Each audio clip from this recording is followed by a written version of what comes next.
Mina ngakhipha inkomo ezu11 ngiyolobola ekhweni lami. Zazu11.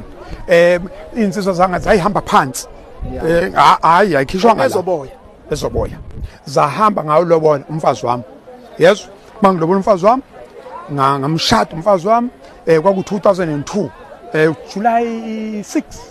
July 6 engikhumbula kahle lo mshado la. Ngengikhohle. Sazala izingane, sazala abafana, sahlala. Ngihlala 12 years emshadweni. Ngobude bendlela umphako uyonakala. Yes, ukonakala komphako ke akusho ukuthi ububhako ubani ngoba phela estimeleni kuyashisa baba. Estimeleni kuyashisa bayihamba lapha isestimeleni. Into eyenzekileke zase siba khona izimpawu ezisho ukuthi cha akaseneli.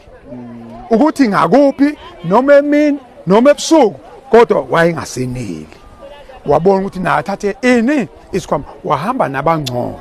Ababengcono ngaleso sikhathi ngani ngoba basengcono nawashikela kodwa wahamba nabangcono nakhe elami ngishoyile wahamba nabangcono kwakumhlungu yayikhona nami lento eshisa la khona lento eshisa la ungathi yaphakama mawuke wayi-owna lento yokwali wacabanga ukuthi yakho manje lento uyayipersonalize ufaka uZN mina ngavuma zayithatha insizwe okuninsizwe ezingcono lapha enye ngaze ngakhuluma nayo yasho athi mangamenze ilutho thina somsebenzi ukuthi lo muntu owayesho wayinama ngase ngizwile nami ngempukane zeklass unamandla kakhulu kunami unamandla la unamandla la nangokwema engavele ngabona ukuthi yazini lo muntu uzovele nje angigxobe straight yabona ngizama ukudila nalo ngadila mfowethu nalo wenza inkonzo u6 rand 6 rand kanti kulo sikhathi lo muntu akezwa lutho uyilukela nje amagoda ngokwezandla nangokwenqondo akekho lapho kwenye indawo awumlalelanga umuntu wesifazana kufanele ingqondo yakhe ibekuyena ingqondo yakhe ibekuyena then izoqala lapho ke into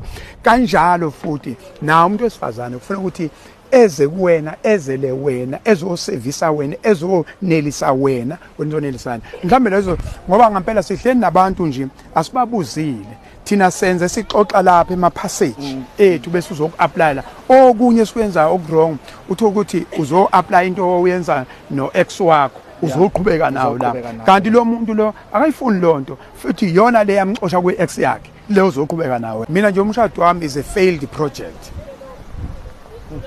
shuthi failed project kodwa okufanele sifunde kuyona ukuthi mawufele kanje going forward sekufuna uphathe lama tools lama resources ukuze okulandelayo kungafeli mhlambe bengasho njalo ukuthi bafowethu umshado impilo is a project into efuna uyiqaphe every day focus uyabonga ngithi angifailanga ngafeyila emshadweni kodwa ifocus ngangayiluzile kuthini mina ngangifunda o1 ngithi ngifuna ukuyosebenza emsakazweni kodwa mangiphuma esikoleni ngibe yisosha ngaba yiphoyisa ifocus akaze ilahleke ngagcina ngutholile kodwa emshadweni kusho ukuthi ngafike ngaganwa ngase ngilahle ifocus ukube ngathi ngesikhathi ngimishela ngafaka same energy umshela nihamba ngendlela wafaka same energy somshadilo wafaka same energy senihamba nempilo faka same energy sekunezingane ngaba ngikho la today.